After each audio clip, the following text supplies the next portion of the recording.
There is a light that shines special for you and me. Listen, peace, love, and prosperity to my beautiful family. Let the sun shine in. This is part 2 of the Hidden Queen Mary Magdalene, Isis, and the Sacred Bloodline. I hope a lot of you seen part 1 already, but part 2 is going to be amazing. I thank you for tuning in. To my sisters all around the globe who's watching this right now, I want to thank you the most. We are now in the age of Aquarius. You hear me say it so much, this quantum world. We have now entered the age of the divine feminine energy, which is the return of the divine mother.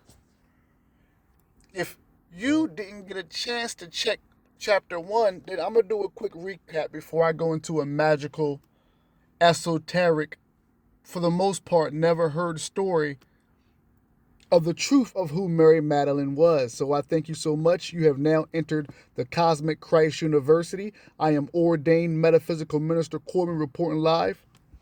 You are now about to hear the true spiritual story of Mary Magdalene. Now, once again, the title, The Hidden Queen Mary Magdalene, Isis, and the Sacred Bloodline.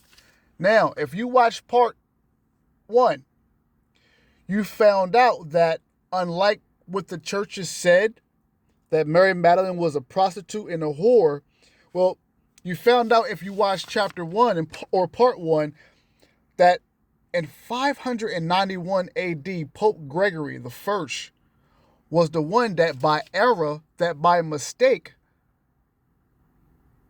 put Mary Magdalene and the unknown woman, the unknown sinner who was washing Yeshua's feet, Jesus' feet, put them together like they was the same person when they were not.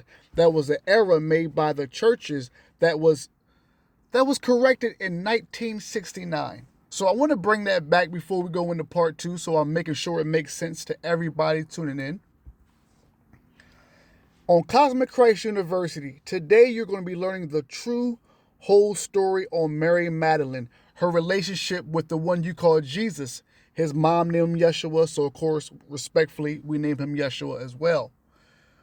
In the Bible, or in the churches, I would like to say, because it's nowhere in the canonicals, but the churches said this about Mary Magdalene, called her a whore and a prostitute. If you watch chapter 1, you see why they called her a whore and a prostitute, but it was an error. It was a mistake that was put in the churches by Pope Gregory I in 591 AD. Make sure you research that. And it wasn't corrected until 1969 by the Vatican. My question before I start this beautiful presentation to everybody, but most definitely my sisters, my women watching now. How does it feel, especially if you already watched chapter 1, to know that your sexual energy, the sexual alchemy that makes you, is from the cosmos? You have a link with the stars and beyond. You, Mary Magdalene, Yeshua's mother, Lilith, Kali, these are all divine mothers, women that I'm talking to now through this tube, that you have and share qualities with. The churches suppressed, that means they hid these powers from you women. This is very important because now we're hearing Mary Magdalene's story. Her story is one of love for her man, which was Yeshua, the one you call Jesus. Once again, we're about to read a story about a divine woman, our ancestor, and her love for Yeshua. They conceived a daughter. That daughter ended up being in a relationship and carrying on a bloodline with the Knights of Templars. So Yeshua and Mary Magdalene in themselves started a royal bloodline that goes all the way to Ethiopia. This is off of further research that I'm going to break down during the line. So before I do this presentation, I want to thank you for watching out there. But throughout my research, I realized that the churches suppressed two groups of people, and one group of a powerful thing we should know. The first group was the whole suppression, disrespect of the female energy. The churches, whether it was Deuteronomy, whether it was in the Bible where it says a woman should be quiet and should be silent in church, that she should be cleansed of her issue, should be locked in a room and cleansed of her issue, talking about the menstrual cycle. These are all things that the Bible said. The ladies and the bishops and the pastors, the female preachers, respectfully in church, they know this information. A lot of us do as well, but there hasn't been too much talk on it.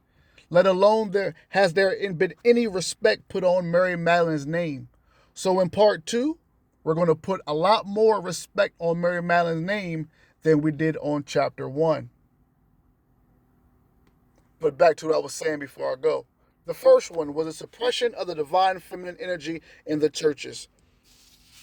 This video is just a series. I'm going to give you more life-changing information and proof on how they suppressed the spiritual energy for not just the divine feminine, but of course the divine masculine.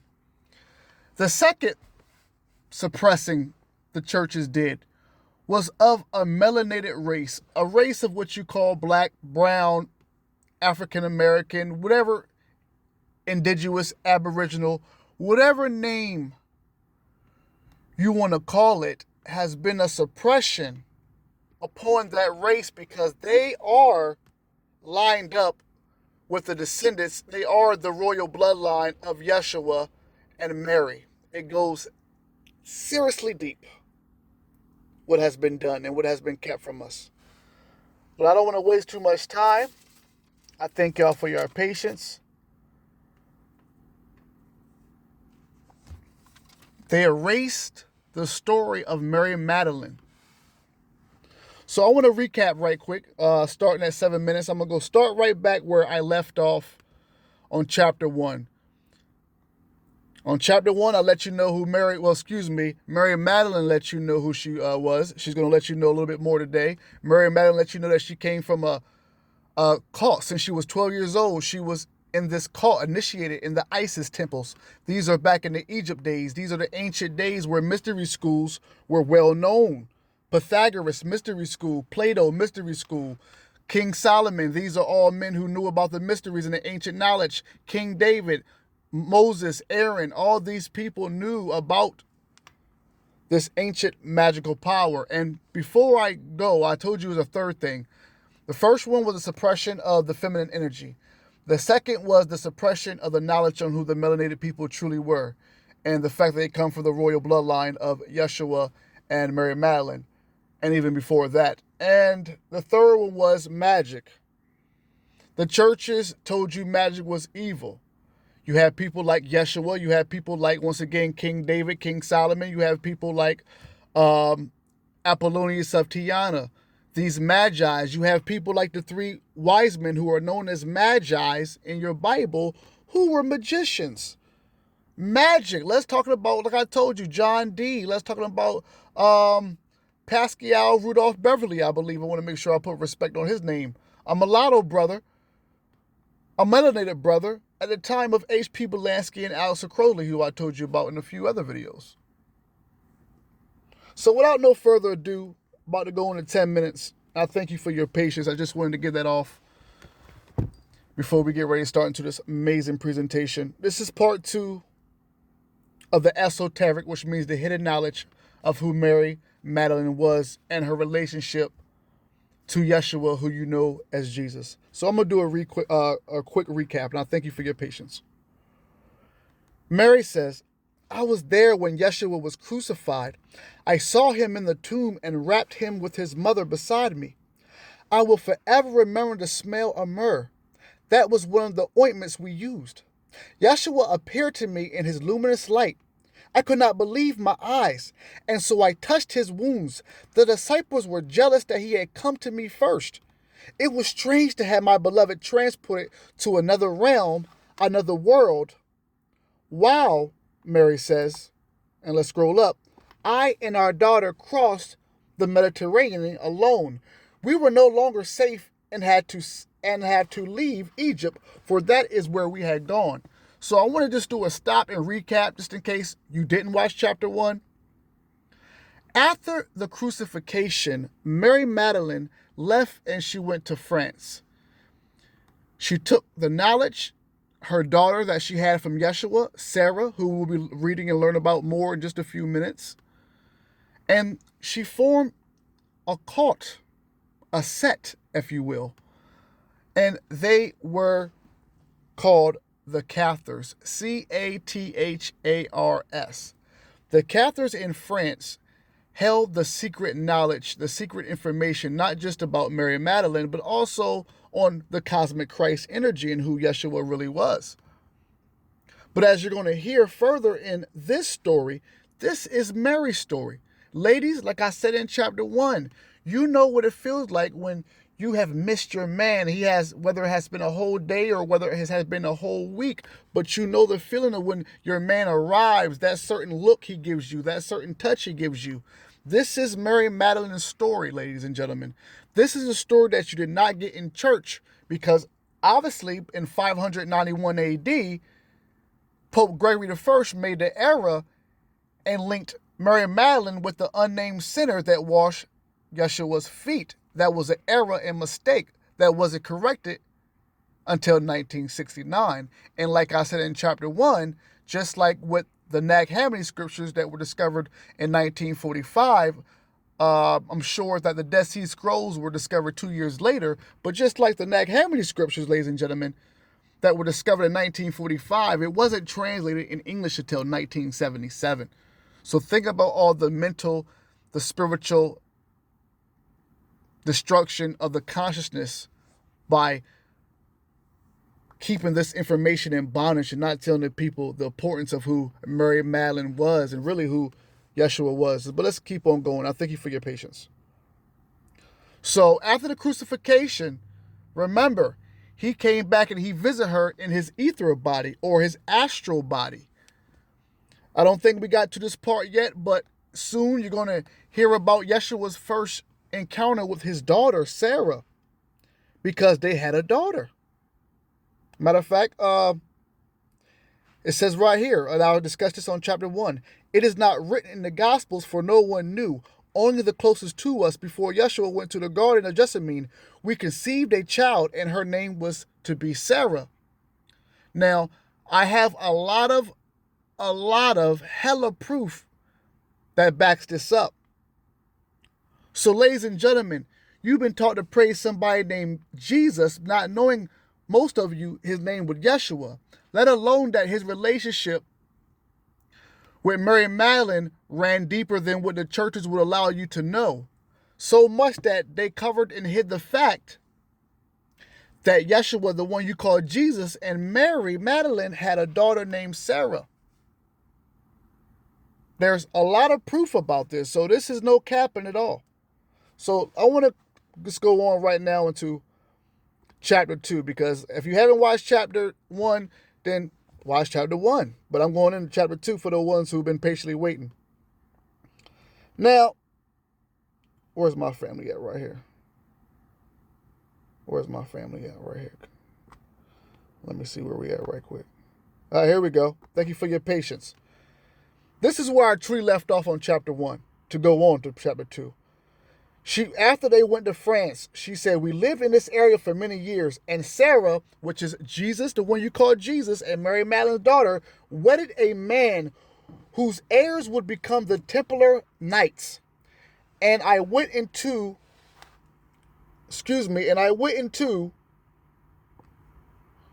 my screen got a little bit of crack, but that's all good.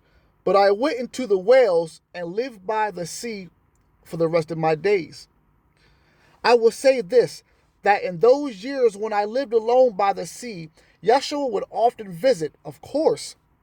It was not like before, for his body was more energy than flesh, more light, but still it was extraordinary to be with him again. She says, when I died, he was there and took me into what some call heaven, but it's just a place in the soul. Now that's a beautiful revelation right there. She said that Christ Yeshua took her up and they went to heaven. But she said heaven is just a place in the soul. That's what Christ said, right? All right, now, family, at 15 minutes, I thank you for your patience. It's going to be nothing but magical from here on out. We are now officially on part 2, and I thank you for listening and having patience for my breakdown. Now we in chapter 2. Let's go. I begin my story at the well. Once again, this is Mary Magdalene telling her true esoterical story. Thank you to the Cathars. I begin my story at the well, for in many ways, that is when my life truly began. All the years previous were preparation for this meeting. That morning, I knew something was stirring, a kind of excitement, a trembling in the arms and legs, Mary Magdalene says. Before I even met him, I was already at the well when he arrived. I had already sunk my jar into the shaft, and he helped me raise it. Some of the apostles saw my gold serpent bracelet and, assuming me to be a whore, were against that the master would help such a one. Now, if you don't know about the gold bracelet and what that meant, go to chapter 1, and you'll see why, by mistake, by not knowing who she truly was, the churches called her a prostitute and a whore. If you haven't seen chapter 1, then make sure you go in chapter 1, because chapter 2 is for the ones who stay tuned to chapter 1. Now let's keep on going. I'll read that again. Thank you for your patience. She said, the morning, and the man is obviously Yeshua she's talking about. Her love for Yeshua runs deep. You're going to feel that. You're going to hear that. That morning, I knew something was stirring, a kind of excitement, a trembling in the arms and legs before I even met him. I was already at the well when he arrived. I had already sunk my jar into the shaft and he helped me raise it. Some of the apostles saw my gold serpent bracelet and, assuming me to be a whore, were against that the master would help such a one. But this did not touch me. This did not move me, is what she's saying. I was in another world, transported by the eyes of Yeshua. When our eyes met, it was as if I was looking into all of eternity, and I knew that he was the one that I had been prepared for, and so did he. To my women that are watching this presentation, I definitely address this and direct this presentation to you because you know the feeling of loving your man. That love that you have, especially for the one when you know it's the one. I want you to embrace that feeling as I read this and as you hear this to understand what your spiritual mother, your divine mother, your royal bloodline mother was feeling for the love of the man that you know as Jesus, but his mama named him Yeshua, so we're going to put respect on his name. Let's keep on going. She said, some of the apostles saw my gold serpent bracelet and, assuming me to be a whore, were against that the master would help such a one. But this did not touch me. This did not move me. I was in another world, transported by the eyes of Yeshua. When our eyes met, it was as if I was looking into all eternity. And I knew that he was the one that I had prepared for. And so did he. Mary Magdalene goes on to say, I continued at the fringes of those who followed him, and in the evenings we would go off together, not every evening, for he was constantly sought after. I was trained in the alchemies of Horus and the sex magic of Isis. Let's stop there at almost 20 minutes. Some of you know about Egypt, ancient Egypt, the mysteries of Egypt. Some of you might even be so deep into the knowledge to know about the left-hand path and the right-hand path. All this was prevalent, was available, was widely known and practiced at these times. Yeshua, once after he was 12 and 13, he went to Egypt. In Egypt, he learned all about the sexual magic as well. He learned about all the magic that is there to offer in Egypt. He stayed for about 5 years in each place. Then he went to Tibet. He learned about Reiki healing. This was prevalent in the times of Yeshua. You must understand this. The churches forbid you to know these things. Why? Because if you know your magic, what use do you have to put money in our pockets for? Now, let's keep on reading this. Now, once again, I want to break this down. After 12 and 13, Yeshua, the one you call Jesus, left and he went to Egypt. He was initiated just like his cousin John the Baptist. The initiation was very powerful. Look at the Aquarian Age of Jesus the Christ. That's a book. Then he went to Tibet and learned Reiki, amongst other things. He learned sexual magic in Egypt, but also just like the Tibetan Book of the Dead and the Egyptian Book of the Dead, there was magic all over. But let's get back to Mama. I just want to make sure that you people understand this. That my brothers and sisters understand that Christ is spiritual, that you are spiritual. So if Yeshua was running around here with magical powers and magical abilities and divine powers, why don't you think that you don't have those as well? Oh, that's easy, because the church has suppressed it so much. It faded out your imagination. It faded out your history. Now it's history. Get it? History. Now, let's rewind that back. I was trained in the alchemies. This is Mother Mary once again. Mary Magdalene, that is. I was trained in the alchemies of Horus, and the sex magic of Isis was considered to be highly advanced by my teachers. Yet the first time in Yeshua's arms, I was a trembling woman, and I had to fight to find that central pathway through my desire to the highest throne, for that was my training. Ladies! I love you, ladies. Ladies, since she was 12 years old, she was trained in the Isis temples where she learned sexual magic. We're talking about sexual alchemy. Let me put some respect on that. Since she was 12. But she's saying in the presence of Yeshua, she said, I was trained in the alchemies of Horus, and the sex magic of Isis was considered to be highly advanced by my teachers. Yet the first time in Yeshua's arms, I was a trembling woman, and I had to fight to find that central pathway through my desire to the highest throne, for that was my training. This man's energy and his presence and his love and her love almost made her Miss Wire in her training. That's how divine it was. And ladies, I know you know the feeling as I read this. Let's keep on going. Yeshua and I, says Mother Mary Magdalene. Yeshua and I, says Mother Mary Magdalene, says, Yeshua and I, using the techniques that I have been trained in as well as the methods he had, learned in Egypt, were able to charge his ka, his energy body, with a greater light and greater force, so that he could merely easily work with those who came to him, and so it was. Now, I got to put respect on the last line and get right back to the line I just read, because I told you this presentation, you're going to learn all about Mother Mary Magdalene.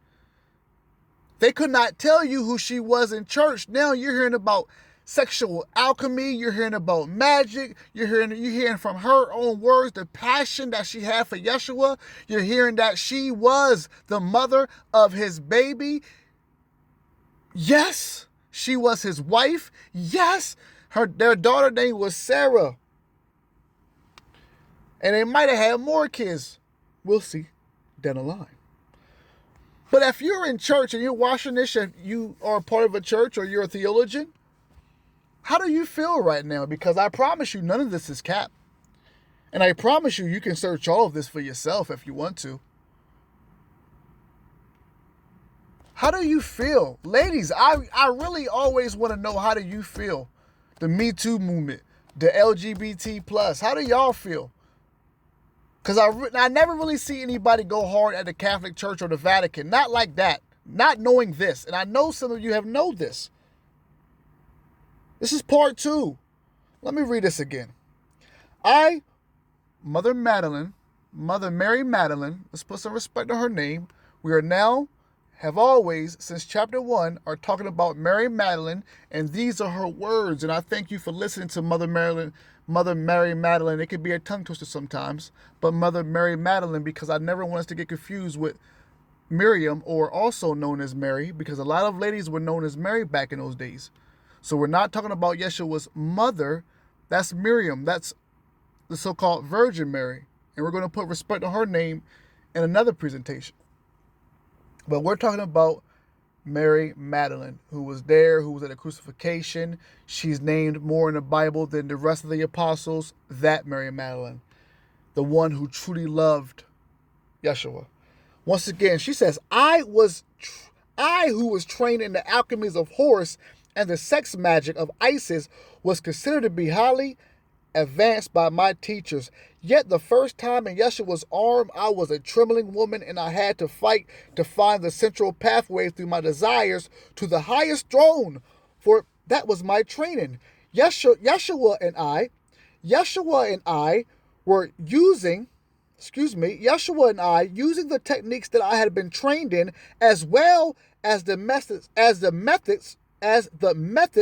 he had learned in Egypt, were able to charge his ka, his energy body, with greater light and greater force, so that he could more easily work with those who came to him. And so it was. Now, for those who know, for those who may not know, you have the Ka and the Ba. This is definitely ancient Egyptian teachings as well. The Ka represents your spiritual body, the spirit body. And the Ba was your soul. So the Ka and the Ba. K-A-B-A. Now, if you ever heard of Merkaba, hit the like button if you ever heard of Merkaba. Merkaba. Now, if you do your research, you see that Mer means vehicle. So a lot of people have talked about UFOs, UAPs, but a lot of that is just divine ascending masters and people who have elevated their consciousness in their whole mind, body, and soul, and now they have allowed their body to become a light body, thus a vehicle of the soul and the spirit, and they can travel anywhere in this world, beyond this world, and that's the Merkaba. But Mother Mary Magdalene is talking about the Ka, and she'll be talking about the Ba in a minute. But the Ka, once again, is the spirit. The Ba is the soul. So thank you so much. And I still find it ironic that the Gospels report that I was at the well when Yeshua arrived. But those many nights when Yeshua and I were alone, he came to my well to draw from me the powers of Isis to build and strengthen himself. Yeah, it's getting serious now. I stand in time now, looking at all of this as if it was a dream, and yet so. Still vividly clear. My heart trembles as I recount the story as if it was yesterday. The first night with Yeshua is sketched within my mind as clear as the skies over Jerusalem. After I had been able to pass through the desires of myself as woman and ascend the path into spiritual alchemy in which I was trained, I could see Yeshua's spirit form already luminous, already brilliant with light. A dove was above his head. Golden rays of light poured forth from it.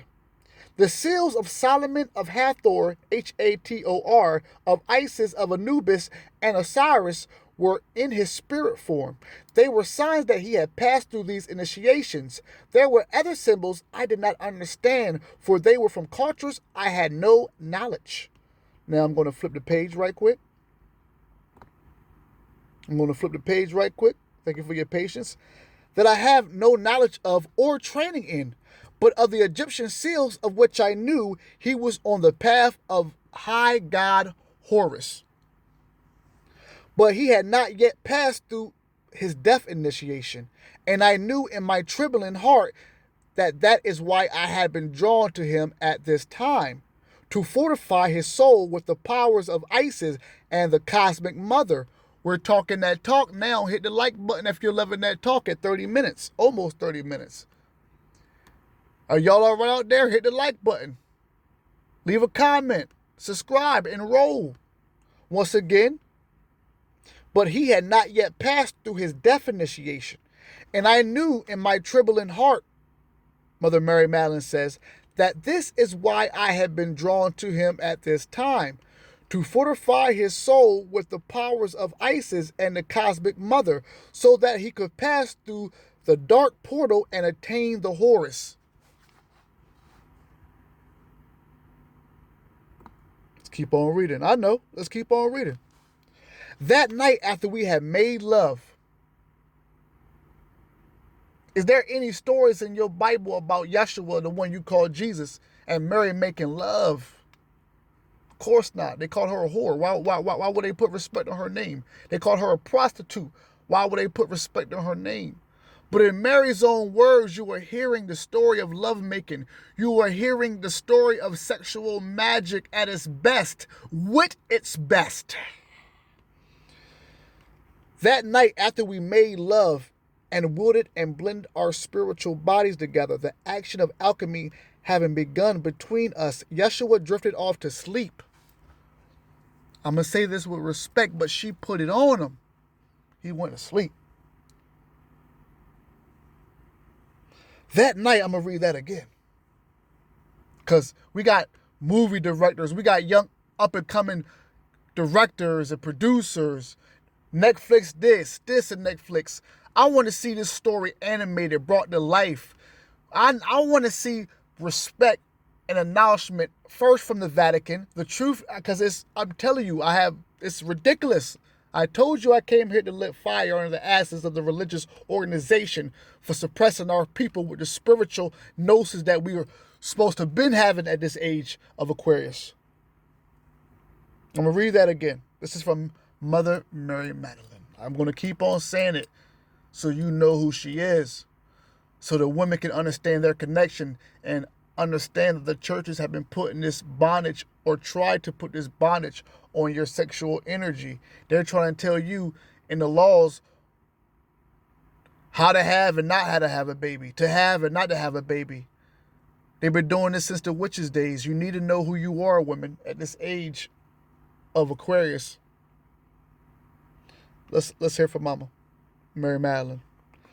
That night after we had made love and wielded and blended our spirit bodies together, the action of alchemy having begun between us, Yeshua drifted off to sleep. As I held him in my arms, I felt a turning within me, a desire to protect him. Ladies, do you hear her? Ladies, do you hear her? Ladies, hit the like button. I know I'm stopping here and there, but ladies, this is your divine mother. You can relate to her. You probably couldn't relate to stories like this in the Bible, and I'm not knocking all the stories in the Bible, but there's not too many stories in the Bible, ladies, that allow you to feel and connect to your ancient ancestry like this. So this is why I want you to understand what is being said and what is being listened to right here. Once again, I'm going to read this again. That night after we had made love, we're talking about Mary Magdalene and Yeshua. He's a highly initiate. She's a highly initiate. They coming together. That night after we had made love and wielded and blended our spirit bodies together, the action of alchemy having begun between us, Yeshua drifted off to sleep. As I held him in my arms, I felt a turning within me, a desire to protect him, a desire to be always with him, and the knowledge like the edge of a cold knife that would be parted by forces greater than my desire. Let's keep on reading. The church would have you believe I was a whore, but I tell you now that the church is the whore. At 33 minutes, what a number.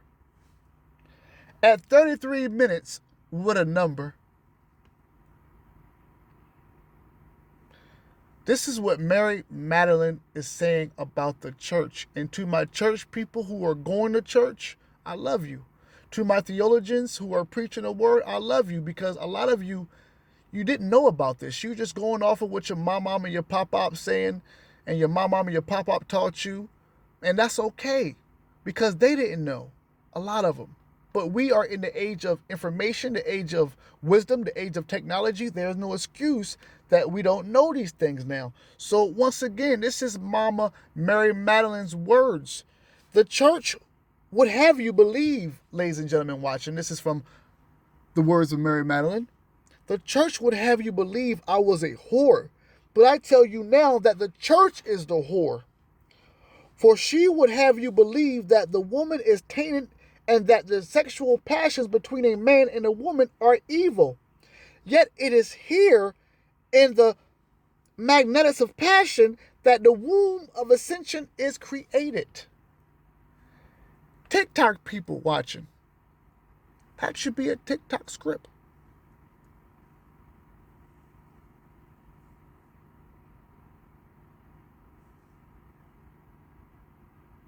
Silence for a minute. Silence for a minute. Women. How does it feel to know that you're... Don't even worry about it. I know how you feel. I'm with you. The divine son. I am the divine son of the mother God. My life has been a journey initiation. I traveled to Egypt myself in 2019 in Cairo. Before and after that, I have always been connected with the divine mother, Sophia the wisdom, which allowed me to fully know about Lilith, Tiamat, so forth and so on. I have been through my initiation. I have been in relationships. I have been experiencing with the divine energy of the divine feminine energy. To the point where I totally understand and am perfectly balanced with the divine feminine and masculine, and have nothing but love for my divine sisters. And with knowing that, I know my power as a divine son. But how do you feel, ladies? This is what Mary said once again. Don't worry, I'm going to give you more. I ain't going to cut it off here. The church would have you believe I was a whore, says Mary Magdalene. But I tell you now that the church is the whore. For she would have you believe that woman is tainted and that the sexual passions between a man and a woman are evil. Yet it is here in the magnetics of passion that the womb of ascension is created. The secret of secrets was known by all initiates of Isis, and yet I have never imagined that I would be the one to bring it to its fullest expression in union with such a one as Yeshua. Mary is saying, this thing's been going on way before me. The temples of Isis and knowing the sexual union, knowing about the return of the Messiah, which is the birth of the inner Christ, the light, the divine light that is within us all.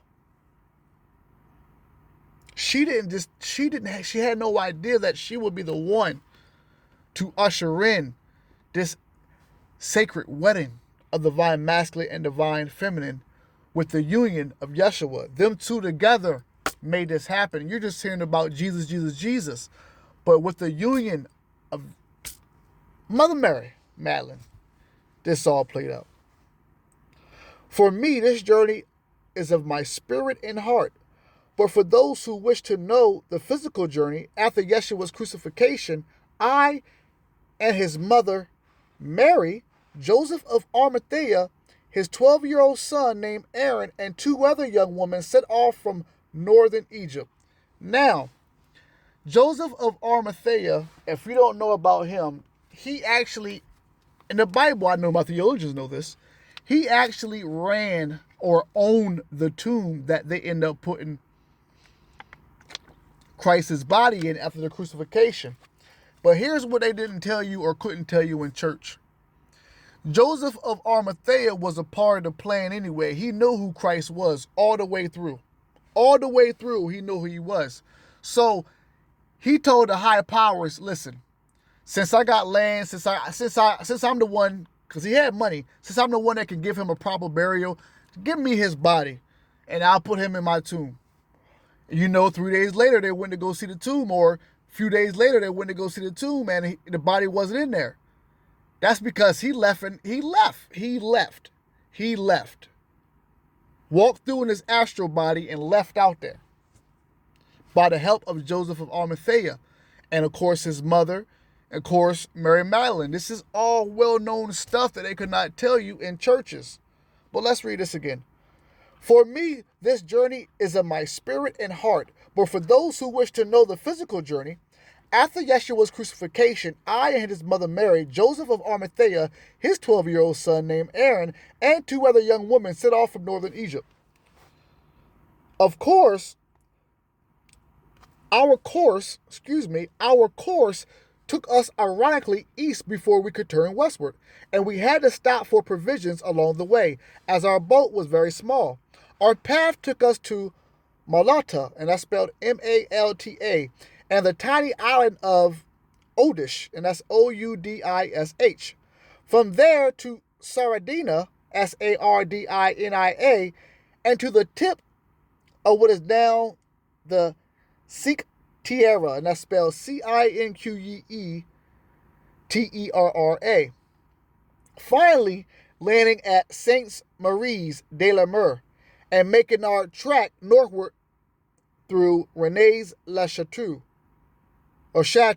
Rennes-le-Chateau in northern France, and across the channel into what is now England. They did a lot of traveling is what they're saying. We settled in Glastonbury for several years until Sarah was 12. Upon her 12th birthday, we set off for the place among the reeds where we had landed, there as close to Egypt as was safe for us to go. I initiated my daughter into the cult of Isis and bathed her into the waters of the Mediterranean in accordance with the teachings I had been given. When then returned to Glastonbury until Yeshua and my daughter Sarah When then returned to Glastonbury until Yeshua's and my daughter Sarah wedded at age, let's see what age she was when Yeshua's daughter, I went too far back. When Yeshua's daughter and Mary Magdalene's daughter, 16. Gosh. How come we don't know this, family? Hit the like button. So let's bring this back right quick.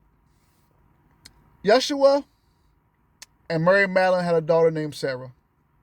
Sarah wedded somebody who ended up, later on, his descendants being of the Knights of Templars. So we now know the secrets that they had to hold, because they could not take the secrets that they got from Egypt and all the ancient places back to Queen Elizabeth. She would have chopped their head off. Once again, when they went and traveled all across, Christopher Columbus and all these people, they could not bring this stuff back to Queen Elizabeth, the sacred knowledge and stuff. Not like that. Because what are y'all going to do with it? I can't trust y'all with it now. I'm going to cut your heads off. So they formed the Knights of Templars and the Rosicrucians and stuff like that. So let's read that again. So Yeshua's daughter got married at 16. She married into a well-known family whose heirs became the Templars. These are, family, this is a world premiere for some of you here. For some of you are hearing that Yeshua, you were hearing that Mary wasn't a prostitute and whore. She was part of a sexual temple of Isis. Sexual alchemy. Let's put some respect on that. And taught sexual magic, amongst other things. They had a daughter, Yeshua and Mary. Her name was Sarah. She ended up getting married to somebody. It says right here, she got married at 16. She married into a well-known family whose heirs became the Templars. Although at that time, the Templar Knights did not exist. So now you know what the Templar's secret was. They had many secrets, but one of them was that the Templars married into the bloodline. Let's keep on going. The family bloodline through Sarah would be carried into the Templars themselves when Sarah was married and secured into her new life. I headed north for Wales and lived in a small stone cottage by the sea for the rest of my days. Behind my cottage there was a stream that came out of the hill, and I would sit there many days, for there was a time when the stream split in two, and the two streams followed each other, and then one veered off to the left and one to the right, and I would sit there between them, thinking about the stream of my life and the stream of Yeshua's, how for a while our lives flowed together and then parted. I will forever remember the first time Yeshua came to me after his resurrection. It was a new moon and the sky was clear. A light fog hung over the heather, and everything was silver from the light of the moon and stars. I saw a figure approaching me on the windy trail that led to my cottage. Ironically, I had just gone outside to draw water from the well, And there he was. He looked the same, yet with a radiance unmistakable. My eyes filled with tears. My heart trembled. I ran to him, and stopping short, I remember his words to me right after the resurrection. Do not touch me yet. He said then, for I am not ascended to the Father. Oh, how I, an initiate of Isis, have yearned all these years to set the record straight. What did he mean by these words? For the Christians have inherited only a part of the truth. Ain't that the truth? The greater part of the truth is hidden within the mysteries of the Great Mother. And because the church sought to disfranchise woman and all that is feminine, it was sealed away this truth. I think I'm going to stop at an hour, because if you truly listen and you truly tuned into this presentation, you got a lot. You got a whole plate full. And if you agree with me, then you understand why the churches, the Catholic churches, the Vatican must answer for this. We must be able to have a conversation with the people in the Vatican and just have a sit down, whether it's a Zoom or what, and address all of these, they're not even accusations, but address these truths that they have suppressed and hidden from the people. Listen to what she said once again. She said, oh, how as an initiate of Isis, I have yearned all these times. So she's saying, oh, me as the initiate, I've been ready to set fire to y'all church people. She says, what did this mean? And I told you in chapter 1 what this mean. But once again, we're here for the Mother Mary. Magdalene, what did he mean by these words of, do not touch me yet? For the Christians have inherited only a part of the truth. The greater part of the truth is hidden within the mysteries of the Great Mother. And because the church sought to disfranchise women and all that is feminine, it sealed away the truth. Now, if you go into the Vatican, it is well known that they cannot walk by. They can even start their day without kissing the Black Madonna. Now, that is two truths in one. The first truth is that the divine feminine power is more powerful than they gave truth and acknowledged in the Orthodox religion, Christianity, and other religions. And secondly, that the melanated Black African woman of color is a lot more powerful in our ancient stories than people will tell. I'm going to say that again, and I'm going to read a little bit more, and I'm going to stop, and we'll go part 3 another day. And I thank you for watching. The Vatican, before they can start their day, they have to kiss the Black Madonna in the Vatican Church. That in itself reveals two truths, and which brings me back to the beginning of this presentation about the 3 things that I told you that they suppress. First is, when they kiss that Black Madonna, it lets you know that the woman is more powerful than even the Orthodox Church will give credit for. Secondly, it lets you know that the melanated Black African American, African woman of color, whatever you want to call her, is a lot more powerful than the churches and what this actual Western civilization will give credit for. Yes. So let's continue listening. I'm going to stop soon. I thank you for listening and watching and tuning in. What did he mean by these words? For the Christians have inherited only a part of the truth. The great part of the truth is hidden within the mysteries of the Great Mother. And because the church sought to disenfranchise woman and all that is feminine, it sealed away this truth. And the truth has to do with the Ka body. Remember, we say Ka, what? Spirit body. And the truth has to do with the Ka body itself. What we learn as initiates to call the etheric double or spiritual twin for the Ka body, when charged with enough energy and vitality, looks like the physical body. But unlike the physical body, the Ka body is not made of flesh, but of energy itself, energy and light. Let me stop there. I think that's why I'm going to have part 3 go on, because this is now we're understanding about what happened when they opened that tomb up and Yeshua, who you call Jesus' body, was not in there. The man was a high advanced initiate. He knew the powers of his Ka and Ba. So he could eat. All right, bet, boom. They think I'm dead. Boom, put him in there. Joseph of Arimathea was part of the plan. By the time they put him in there, my man already healed through his etheric body. He'd already healed through all his wounds, and now he's transported himself out of the freaking tomb they put him in. Put more respect on Yeshua, put more respect on Mary Magdalene, and put more respect on yourself, is what I'm saying at the end of this video. This is your story. This is your truth. This is what the churches would not tell you. I'm gonna finish off here, because I will definitely love to start part 3 off with this. Once again, what did he mean by these words when Christ told Mary after the crucifixion, after Mary saw him the first time she saw him after his resurrection, when he said, "Do not touch me. Do not touch me yet"? Once again, it was because he was still in his ethereal body or his astral body, and he hasn't fully formed into his divine spiritual body.